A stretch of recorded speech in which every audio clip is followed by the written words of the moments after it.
Jihad Islam Palestina meluncurkan serangan menargetkan wilayah Israel. Namun tidak ada korban luka atau kerusakan yang ditimbulkan akibat serangan tersebut. Sirine berbunyi di Sderot dan komunitas tetangga dekat perbatasan Gaza 2 kali. Insiden ini terjadi pada Senin 24 Maret 2025. Dikutip dari The Times of Israel, setidaknya ada 3 roket yang ditembakkan oleh Jihad Islam Palestina. Namun seluruhnya diklaim dapat dicegat oleh pertahanan udara Israel. Serangan itu merupakan serangan roket ketiga yang diluncurkan dari jalur Gaza ke Israel sejak militer melanjutkan serangannya terhadap Hamas minggu lalu. Sebelumnya minggu lalu Hamas meluncurkan 3 roket jarak jauh ke Israel Tengah. Tak hanya itu, mereka juga menembakkan 2 roket ke kota pesisir selatan Ashkelon. Serangan-serangan tersebut memicu suara sirine di sejumlah wilayah.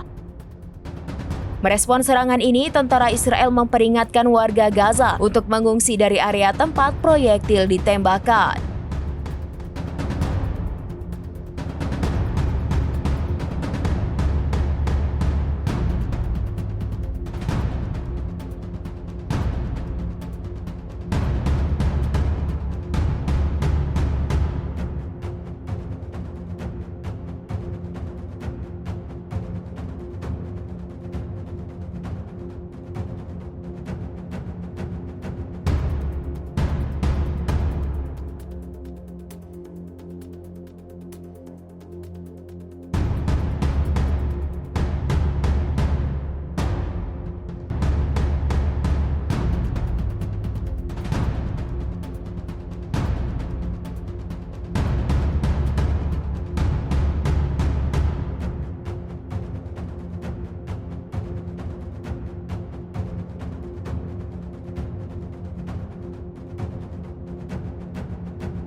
Download Tribun X sekarang, menghadirkan lokal menjadi Indonesia.